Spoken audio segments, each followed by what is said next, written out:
Las calles de Nueva York siempre están muy concurridas día y noche, pero eso no es nada comparado con lo que sucede bajo ellas. Desde ríos ocultos, se ve cómo sale el vapor del suelo y nadie conoce este sitio. Hasta una estación de tren secreta y prohibida, debajo de uno de los hoteles más famosos de Nueva York. Hay un buen motivo por el que es secreta. Fue pensada y construida para Franklin Delano Roosevelt. Veremos los secretos oscuros de la ciudad que no se encuentran en los mapas. Tengo que pediros que apaguéis las cámaras para que nadie sepa hacia dónde vamos o cómo llegar hasta allí. Vale, cortad por un momento. Nueva York tiene una ciudad subterránea sin par. Los modernos rascacielos de la superficie ocultan un mundo de maravillas de la ingeniería y acueductos centenarios. Ahora nos encontramos en el túnel por donde iba el agua. E incluso una enorme construcción que fue objetivo principal de los nazis. Si alguien llegaba hasta aquí, le disparaban antes de salir del ascensor. Iremos retirando las capas del tiempo en Ciudades bajo tierra, Nueva York.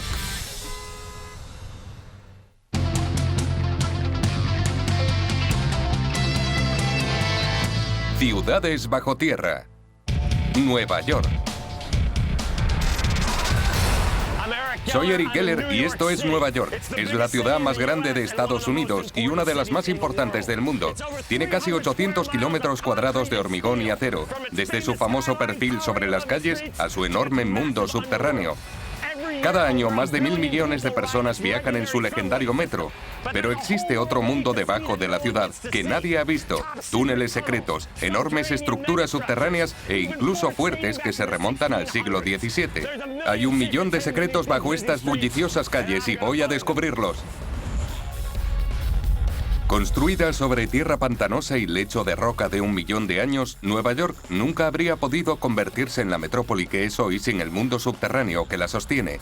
Y aunque los millones de personas que viven en su superficie no sean conscientes de lo que tienen debajo, para aquellos que saben dónde buscar es difícil de olvidar.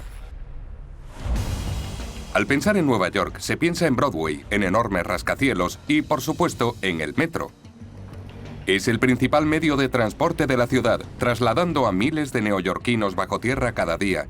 Pero la mayoría no tienen idea de que esta estación oculta secretos. Grand Central es la terminal ferroviaria más grande y transitada del mundo. Más de 700.000 personas pasan por su histórico vestíbulo cada día. Pero ni siquiera los neoyorquinos conocen el mundo que hay debajo. Túneles abandonados, centros neurálgicos de alta tecnología y una sala tan secreta que si alguien entraba lo podían detener o dispararle. Construida por la familia Vanderbilt entre 1903 y 1913, Grand Central se convirtió en un escaparate para el poder y la eficiencia de los trenes eléctricos en una época en la que el resto del país seguía usando locomotoras de vapor. Con una extensión de casi 20 hectáreas, el vestíbulo principal de esta enorme estación ocupa 3.700 metros cuadrados. Pero bajo ella se oculta uno de los secretos mejor guardados de la ciudad, el llamado M42, y es incluso mayor que la enorme explanada que tiene encima. Para explorar esta pieza oculta del subsuelo de la ciudad me reuní con Dan Bracker, de Metro North Railroad, uno de los pocos que conocen la ubicación de M42. Y nos ha dado permiso para bajar a verlo. Hola Dan, gracias por venir. Bienvenido a la terminal Grand Central. No a la estación Grand Central, sino a la terminal. Vale, ¿por qué es una terminal? Pues porque aquí es donde los trenes terminan su recorrido. No pasan por aquí. Vienen, paran y vuelven a salir. Una vez aclarado el error, Dan me explica otro hecho poco conocido. Resulta que Grand Central no solo es la terminal de trenes más grande del mundo sobre la Tierra, sino también bajo ella. Podría coger un edificio de 10 plantas, meterlo aquí debajo y aún así no llegaría al suelo del sótano de la terminal. ¿Más de 30 metros de profundidad? Mucho más de 30 metros. Es el sótano más profundo de Nueva York y también el más secreto. Caminábamos por el vestíbulo principal de la terminal Grand Central. Debajo había 2 niveles de andenes y casi 10 plantas de infraestructura de la estación. Pero más abajo, excavado en el lecho de roca y bajo el nivel del mar de Manhattan, estaba M42. Un complejo subterráneo tan secreto que no aparece en ningún mapa. Cuando nos acercábamos a la entrada del sótano secreto, Dan me informó de que su ubicación debía seguir siendo un secreto. Tengo que pediros que apaguéis las cámaras para que nadie sepa hacia dónde vamos o cómo llegar hasta allí. Así que sigue siendo muy importante. Y crítico. Vale, he cortado un momento. Una vez dentro del ascensor, pudimos volver a encender las cámaras. Estamos bajando al sótano más profundo de Nueva York. También es el más grande de la ciudad.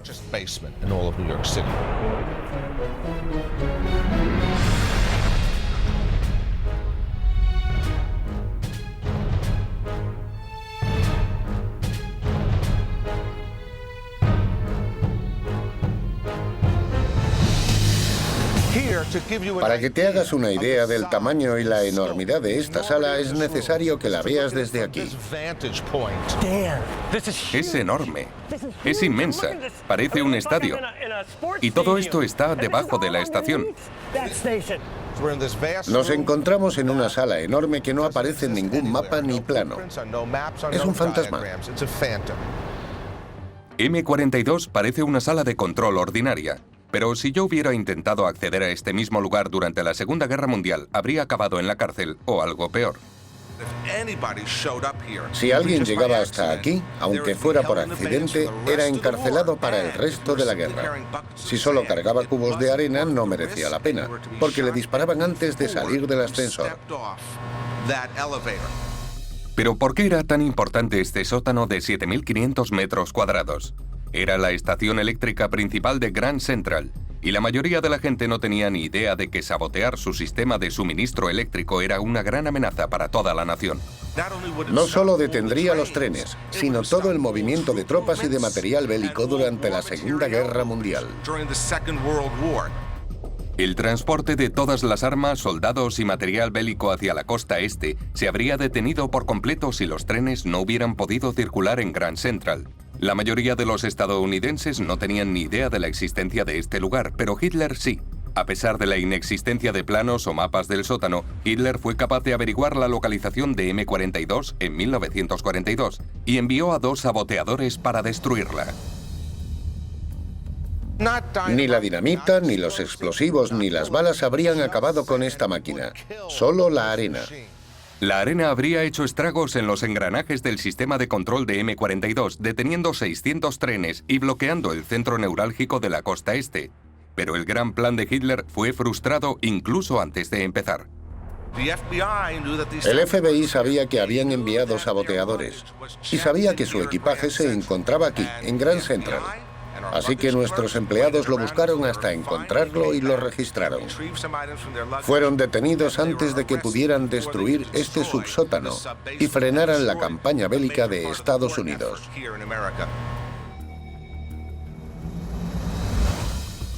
Pero, ¿cómo se construyó este gigantesco sótano? En 1913 no existían las máquinas excavadoras que tenemos ahora, así que gran parte de M42 fue excavado a mano y aún se pueden ver las marcas. ¿Ves esa especie de surcos que recorren la roca? ¿Como este? Sí. Esos surcos son una prueba de cómo se hizo esta construcción más grande que el vestíbulo de casi 4.000 metros cuadrados que tiene encima hace más de 90 años. En primer lugar, perforaron hasta 30 metros de profundidad. Luego introdujeron cargas de dinamita que explosionaron para romper el lecho de roca. El siguiente paso era el más duro. Tenían que extraer las toneladas de escombros de la voladura con una grúa.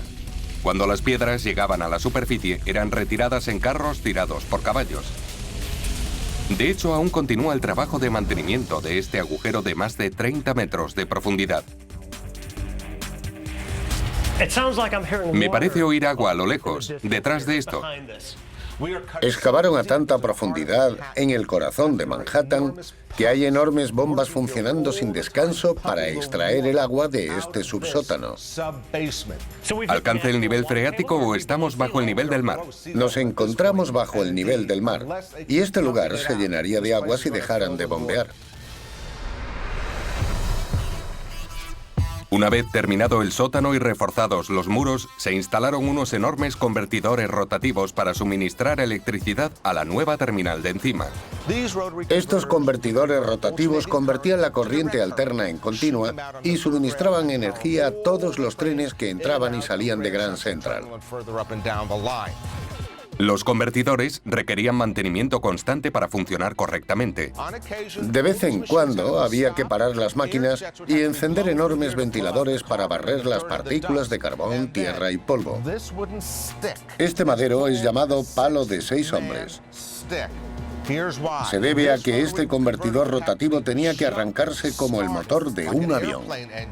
Y lo accionaban 6 hombres que, si no tenían cuidado, podían morir. Podían convertirse en parte de la máquina. Pero eso no es todo. Había muchas más máquinas olvidadas allí. En 1913, cuando se construyó el M42, los trenes no llevaban sistema de comunicación por radio e idearon un preciso sistema de localización de emergencia. Si un tren se quedaba parado en uno de los 4 túneles, ¿cómo sabían dónde estaba? Una cuerda corría a lo largo de la pared del túnel. Si un tren se quedaba parado, el maquinista, el conductor, salía y tiraba de la cuerda. Este sistema eléctrico de 1913 calculaba la localización exacta y la imprimía a través de estos antiguos teletipos. La central eléctrica, con sus convertidores, interruptores y transformadores, suministraba energía a Grand Central las 24 horas todos los días del año. Este sistema de control, que fue el centro neurálgico para las operaciones desde la costa este de Estados Unidos durante la guerra, por fin fue retirado 77 años después, en 1990. Pero esta sala no cayó en desuso. Actualmente aún la recorren millones de voltios gracias a la instalación de un moderno sistema convertidor. Los convertidores estáticos transforman la corriente alterna en continua sin necesidad de movimiento. Son como los que utilizamos para recargar las baterías de nuestros teléfonos móviles, pero a escala gigantesca. Sigue siendo una colosal estación eléctrica y los equipos modernos están junto a los originales de 1913.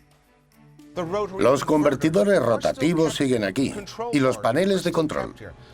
Ya no funcionan, pero se siguen guardando por respeto a su historia, por un sentido de continuidad y por ser parte integrante de la historia de esta terminal.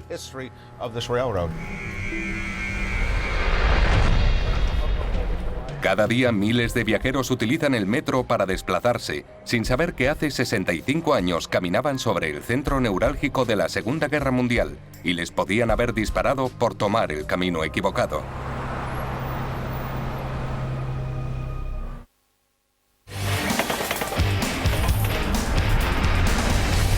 Subir a un tren ha sido parte de la vida de Nueva York desde hace más de 100 años. Actualmente hay unos 1.400 kilómetros de vías y más de 450 estaciones por toda la ciudad, la mayoría subterráneas. Aún así hay incontables estaciones abandonadas y vías que llevan a ninguna parte. Así que viajando en tren, se puede ver parte de ese mundo perdido, mirando por la ventanilla. Pero no todas las estaciones estaban abiertas al público. De hecho, hay una tan secreta que se supone que nadie conoce su existencia. Fue construida para el uso exclusivo de un solo pasajero, y hasta el día de hoy, su localización exacta es un secreto bien guardado. Pero hay un hombre que sabía exactamente dónde estaba.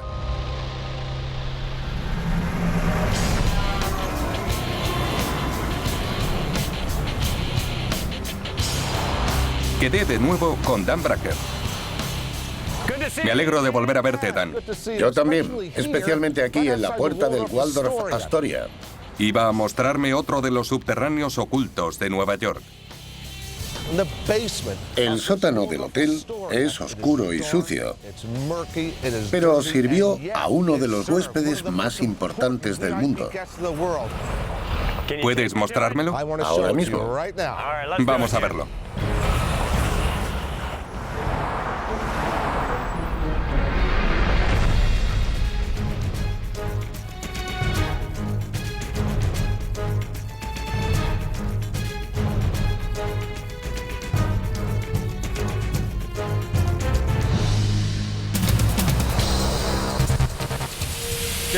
Esto no parece apropiado para una persona importante. Es todo lo contrario al Waldorf Astoria, el hotel más lujoso de la ciudad. Parece una cripta. Esta estación secreta fue construida durante la Gran Depresión por la compañía New York Central. Hay un buen motivo por el que es secreta, y su historia es muy interesante. A pesar de la enorme cantidad de dinero que invirtieron en excavar y construir esta estación de tren, sabían que nunca sería utilizada por pasajeros. Entonces, ¿por qué la construyeron? Fue ideada y construida para Franklin Delano Roosevelt. Franklin Roosevelt fue elegido presidente de Estados Unidos en 1932. 11 años antes había sufrido poliomielitis y sus piernas estaban paralizadas durante su mandato, pero lo ocultó al público. Había que mantener en secreto que había padecido la polio. De hecho, muy poca gente lo sabía. Hubo un pacto con la prensa. Nunca sería mostrado ni fotografiado así. Ahora, mantener algo así en secreto habría sido prácticamente imposible, pero en los años 30 Roosevelt lo consiguió con la ayuda de esta estación. Era un lugar secreto por el que podía entrar y salir de Nueva York sin ser visto y sin tener que subir o bajar de un coche ante la prensa. Roosevelt tenía un tren especial que lo llevaba a la estación secreta y para acceder al Hotel Waldorf Astoria ni siquiera tenía que bajarse de su limusina. Permanecía en su limusina, que se montaba en un vagón especialmente diseñado para transportarla.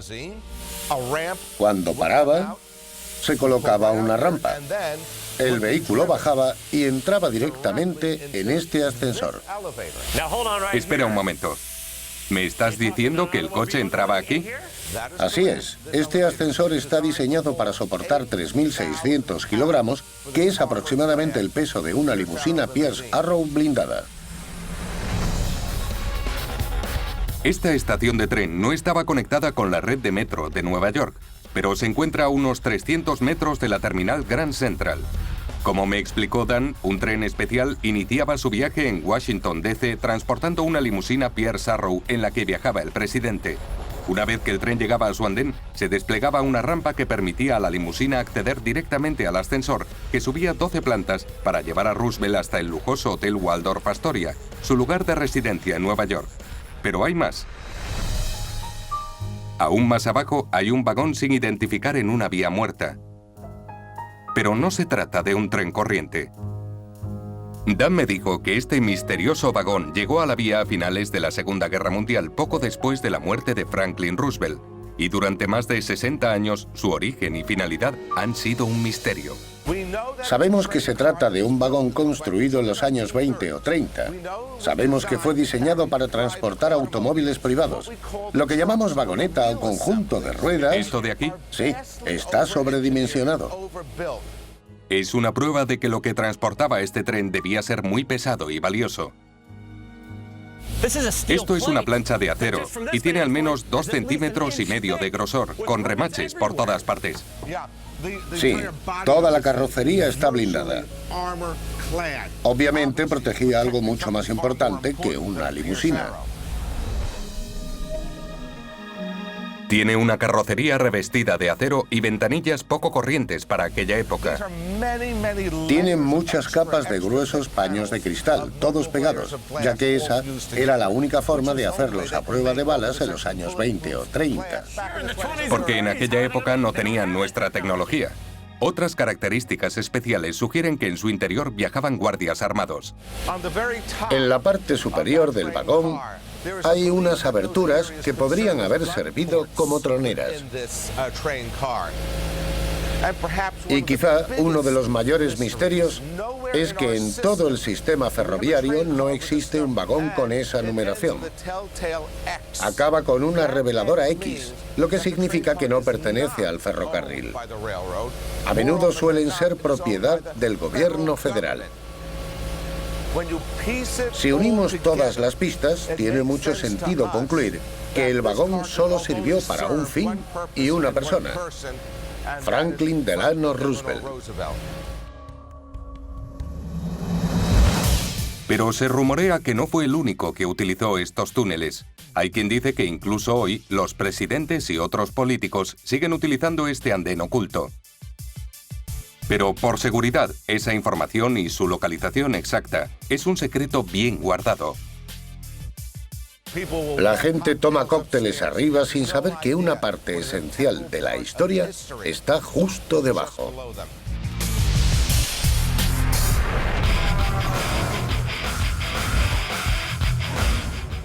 Desde una estación de trenes oculta hasta la más reciente adición al bullicioso metro de Nueva York, estaba a punto de ver cómo se hacía historia. Metro North va a iniciar la construcción de la que será la mayor estación subterránea de Estados Unidos, y el lugar elegido no es otro que bajo la ya abarrotada terminal Grand Central. Es imposible no ver a estos hombres con sus cascos y sus chalecos. ¿Mysore? Yo soy Mysore. Encantado, soy Eric. Denis Ochino, de Metro North. Encantado. Los ingenieros Mysore Najaraya y Denis Ochino están a punto de mostrarme el lugar en el que se construirá la enorme terminal. Es el nivel más reciente que se ha añadido al sistema de transporte de Nueva York. Este nuevo nivel en el subsuelo de Manhattan es realmente necesario. Actualmente todos los trenes de Long Island llegan a la estación de Penn. La gente que trabaja en la zona este de Manhattan tiene que tomar el metro añadiendo 20 o 30 minutos a su desplazamiento. Cuando esta terminal esté lista en 2013, los trenes de Long Island ofrecerán un servicio directo a Grand Central, incrementando su capacidad en un 50%.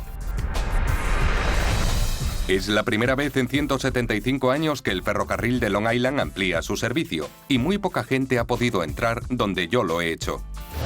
Ahora esto parece un esqueleto. Intento imaginar cómo será dentro de pocos años. Esto podría ser un bar, ¿no? Así es, exacto. Este será el vestíbulo, con bares, máquinas de billetes y tiendas.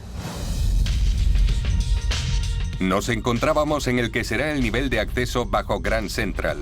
La nueva terminal contará con 8 andenes, 4 arriba y 4 debajo, con un entresuelo en medio. Pero horadar el lecho de roca de Nueva York no es tarea fácil. Uno de los motivos por el que construimos a tanta profundidad es para asegurarnos de que no nos encontramos con otros túneles, así que trabajamos por debajo de todos.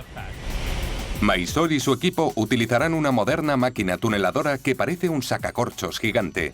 Puede avanzar entre 15 y 20 metros por día y excavará túneles de 7 metros de diámetro para los trenes de Long Island. Cada capa del subsuelo de Nueva York es vital para el funcionamiento del mundo en la superficie. Nueva York necesita más capacidad de transporte público porque la congestión del tráfico es enorme. Es necesario mejorar el transporte. Pero hay mucho más que el transporte público. Desde propaganda política hasta impulsar el esfuerzo bélico, cada día los neoyorquinos caminan sobre secretos inimaginables que están enterrados bajo sus calles.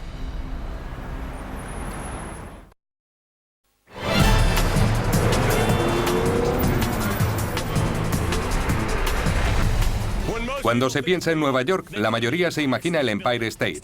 Con sus 443 metros de altura, fue el edificio más alto del mundo durante 41 años. Y a pesar de ser el rascacielos más famoso de la ciudad, muchos no tienen ni idea de que justo debajo de su vestíbulo yace un resto de la antigua Manhattan. En marzo de 1930, 3.400 trabajadores iniciaron la construcción del Empire State Building. Solo 13 meses después estaba terminado y daba comienzo una nueva era de rascacielos. El edificio tiene 102 pisos y espacio para 1.000 oficinas. Se convirtió en el icono de Nueva York y fue un logro de la ingeniería. Para asegurar una estructura tan alta, tuvieron que excavar a mucha profundidad en el lecho de roca de Manhattan, y lo crean o no, en ríos subterráneos. Tú debes ser Carol. Sí, soy yo. Hola. Gracias por atenderme. Es un placer. Quedé con Carol Willis para llegar al fondo del asunto, literalmente. Háblame del Empire State Building.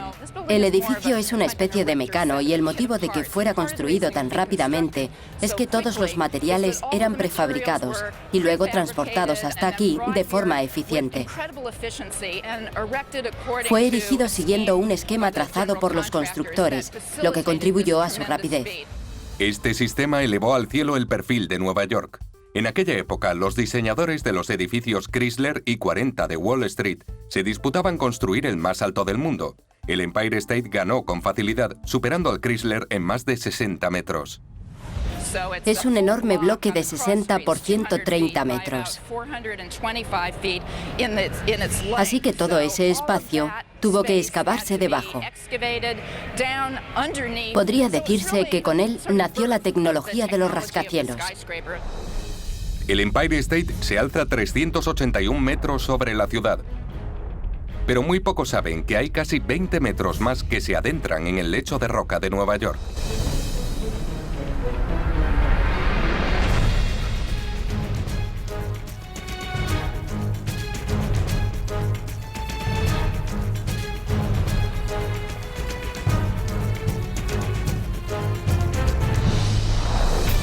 Mucho antes de que el edificio se alzara sobre el horizonte, la isla de Manhattan era una tierra de labranza. Este lugar se llamó antiguamente la Granja Thompson. Ocupaba 6 manzanas e iba desde Broadway y la Sexta Avenida por el oeste hasta la Avenida Madison por el este y desde la calle 36 al norte hasta la 33 al sur. La atravesaba un arroyo que desembocaba en una laguna que se encontraba donde actualmente está la Avenida del Parque. El río y la laguna formaban parte de los muchos canales que desaparecieron bajo Manhattan, pero en el sótano del Empire State aún quedan restos de esos ríos perdidos. Cuando se excava unos 15 o 20 metros para colocar los cimientos de un rascacielos, uno de los problemas es que emana agua. En un mal día podríamos acabar nadando. En una estación muy lluviosa, el nivel del agua podría alcanzar 2 metros. Ese es el máximo que alcanzan las inundaciones del sótano. Los ingenieros del edificio se aseguraron de que la estructura fuera segura y de que no se filtrara agua de la capa freática ni del río subterráneo. Crearon un sistema de bombeo que extraía el agua del sótano y la vertía en la red de alcantarillado de la ciudad, que está por encima del sótano.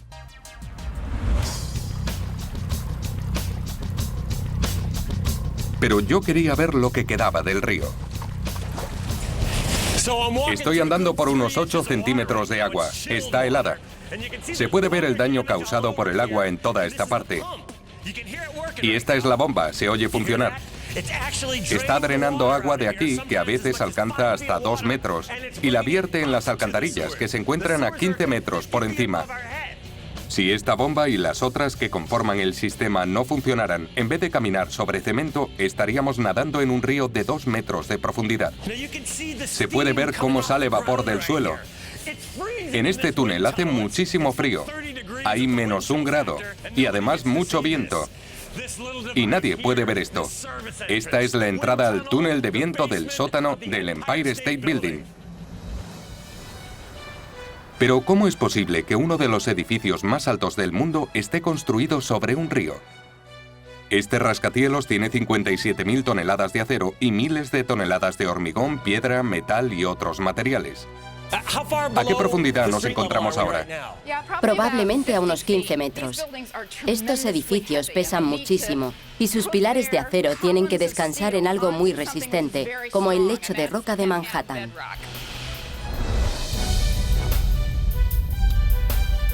Pero aunque es bastante fuerte, el lecho de roca es irregular. En algunas zonas de la isla está a solo 3 metros de profundidad. En otras hay que excavar hasta 60 para alcanzarlo. El Empire State se encuentra en uno de los puntos donde está más profundo. Los ingenieros tuvieron que excavar casi 20 metros. Los pilares de acero se clavaron en la roca, estabilizando las 400.000 toneladas de peso del edificio.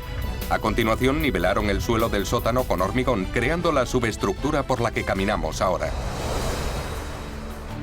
Tras explorar las enormes salas de ese frío y húmedo río de cemento, quería ver qué soportaban los gigantescos cimientos.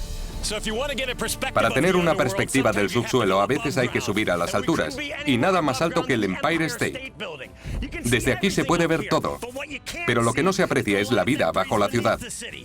Hay líneas de metro, redes eléctricas y alcantarillas, todo bajo los edificios que estamos viendo. El Empire State pronto será eclipsado por otra nueva construcción. Una vez terminada, la nueva Torre de la Libertad, construida junto al lugar que ocupaba el World Trade Center, tendrá 541 metros de altura, 152 más que el Empire State, y también tendrá que ahondar en el subsuelo de Manhattan para anclar sus cimientos. La carrera hacia el cielo y bajo el suelo continúa.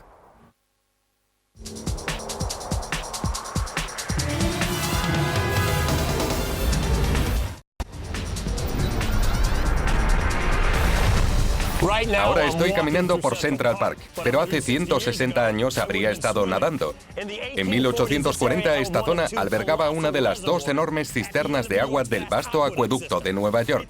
Aquella maravilla permitió el crecimiento de la ciudad. Ahora la vieja red de abastecimiento está oculta, pero si se sabe dónde buscar, aún puede verse. Con 2,5 metros de alto, 2 de ancho y 65 kilómetros de largo, el acueducto Croton fue el primer sistema de abastecimiento de agua de la ciudad. Terminado en 1842, 95.000 metros cúbicos de agua potable fluían por él cada día, desde la presa Croton al norte de Manhattan hasta 2 enormes depósitos en la ciudad. Ya en desuso, este acueducto abandonado tiene historias que contar sobre la ciudad que lo superó.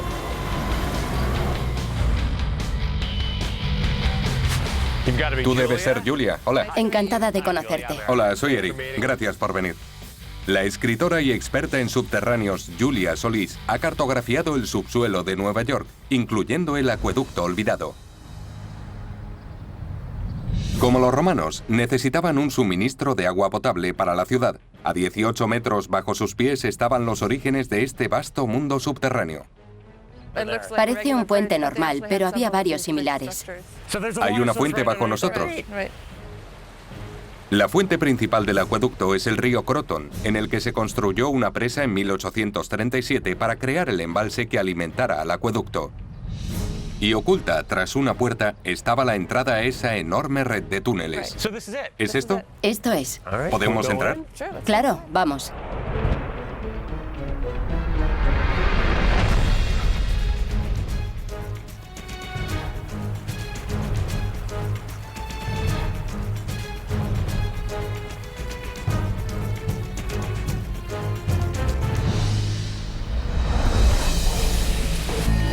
Ahora nos encontramos en el túnel que transportaba el agua.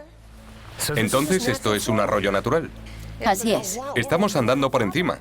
Sí, aún queda agua. Todo esto es agua subterránea que suele aparecer cuando llueve.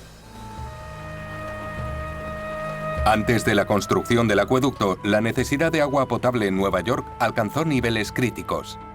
Como Manhattan es una isla, cabría pensar que habría mucha agua, pero toda la disponible era salada. Así que tenían que sacarla de lagunas y pozos que no tardaron en contaminarse. El agua contaminada propagó enfermedades letales como el cólera, el tifus y la fiebre amarilla. Los incendios arrasaron la ciudad cuando los pozos se secaron, destruyendo manzanas enteras. Nueva York estaba desesperada por una fuente de agua potable. Los gobernantes de la ciudad acudieron a sus vecinos de Croton, y en 1837 se inició la construcción de la presa, inundando unas 160 hectáreas de tierras de labor y casas. El ingeniero jefe era John Jervis. Fue a él a quien se le ocurrió construir el acueducto siguiendo la arquitectura egipcia y romana. Una vez terminado, el embalse tenía una capacidad de 132.000 metros cúbicos de agua. La ardua tarea de llevar el agua hasta la ciudad recayó sobre 4.000 obreros, en su mayoría irlandeses, que recibían un salario de menos de $1 al día y vivían en tiendas de campaña cerca del acueducto. Para abrir túneles en las colinas más escarpadas tuvieron que volar la roca con dinamita. ¿Cómo es que aquí tenemos roca en el techo y aquí no? Porque se construyó con diferentes métodos. A veces tenían que volar la zona y otras excavaban desde la superficie, construían los cimientos y volvían a cubrir. Manhattan es famosa por las condiciones impredecibles de su suelo, y en la década de 1840 era imposible saber dónde había tierra y dónde roca, así que tenían que improvisar a medida que avanzaban. En aquella época Nueva York tenía 400.000 habitantes, pero 40 años después su población había crecido hasta casi 2 millones, que necesitaban 360.000 metros cúbicos de agua cada día, cuando la capacidad del acueducto era de solo 285.000. Eso suponía una grave amenaza para su estructura. Aquí hay un hilo de agua. ¿Era ese el caudal que recorría el acueducto? No, creo que al principio el agua llegaba hasta aquí, pero luego fue aumentando y acabó llegando hasta aquí. Al final, la demanda de agua era demasiada para que el acueducto la cubriera de un modo seguro. Así que en la década de 1880 se inició la construcción de un segundo acueducto justo al lado del antiguo, solo que el triple de grande. ¿Dónde está el nuevo? ¿Corre paralelo a este? Sí, corre paralelo a este. La ruta que sigue es prácticamente la misma. Se encuentran en algunos depósitos del Bronx. Ambos acueductos vertían su preciada agua en las cisternas de Manhattan que se encontraban en lo que ahora es el Great Lawn de Central Park.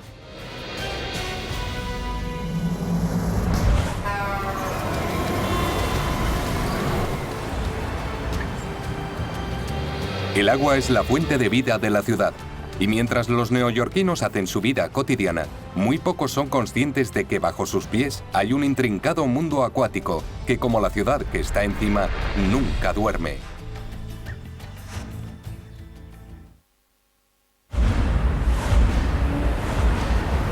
Hay 750.000 tapas de alcantarilla en la ciudad de Nueva York. Si levantan algunas de ellas, encontrarán una ciudad paralela. El mundo de la superficie no existiría sin el que hay bajo tierra. El 11 de septiembre de 2001, esta ciudad subterránea fue sometida a una dura prueba.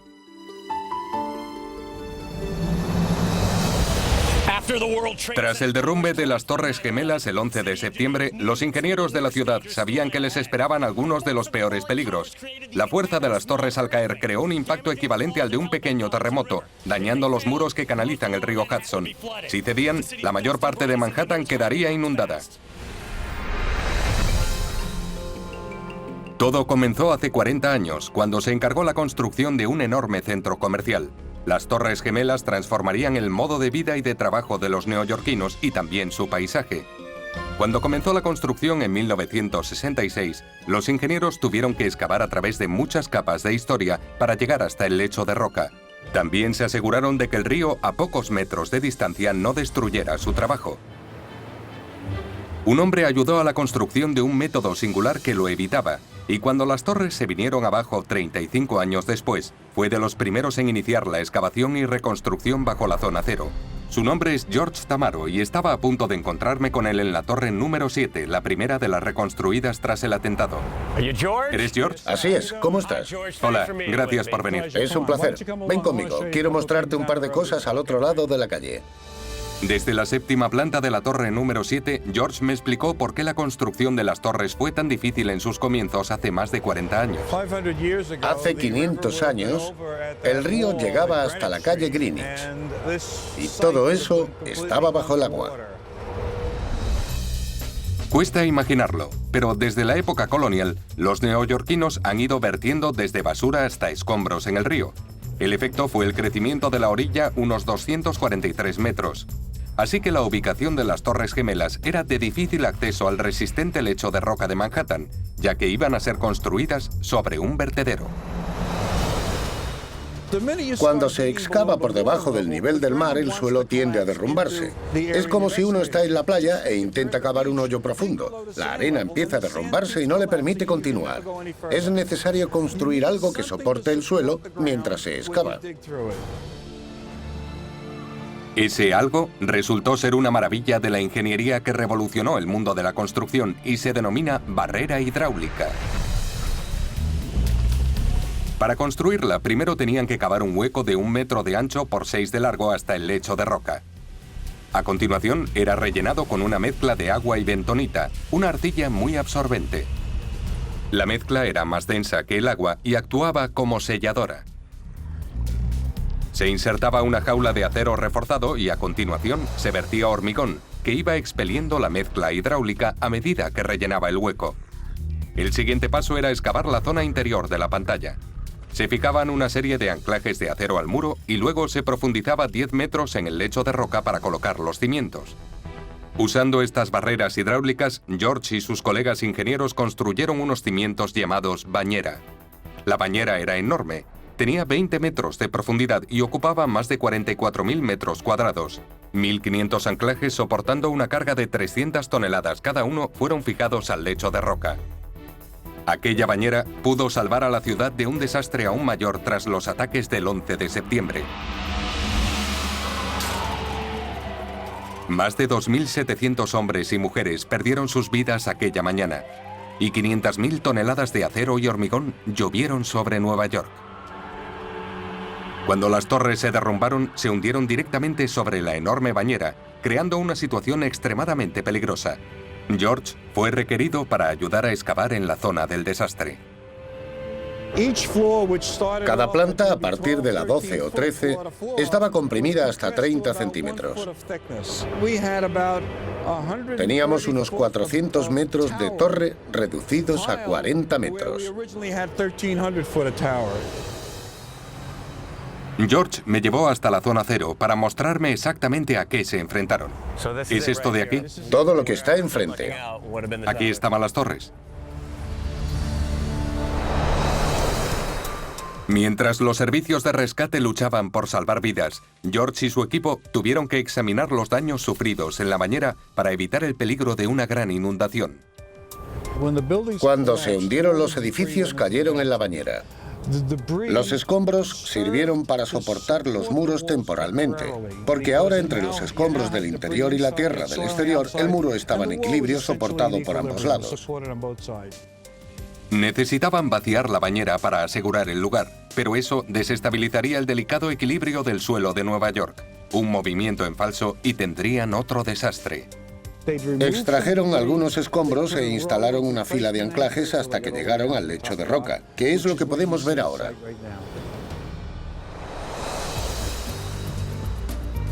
Al final, el equipo logró determinar que solo 2 tramos del muro de la bañera habían sido dañados seriamente por la caída de las torres.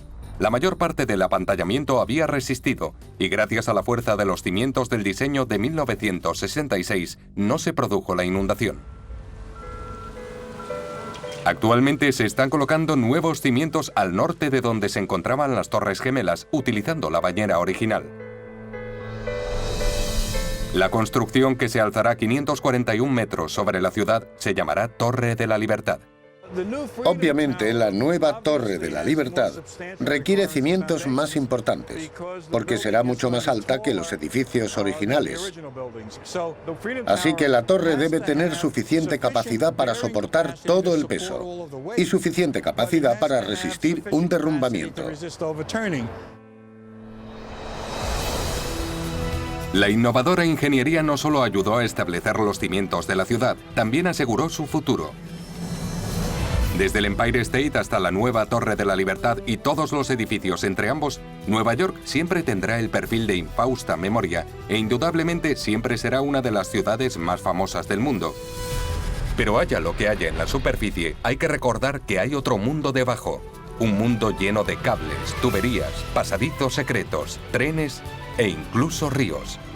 Un mundo prohibido al público, separado solo por una tapa de alcantarilla.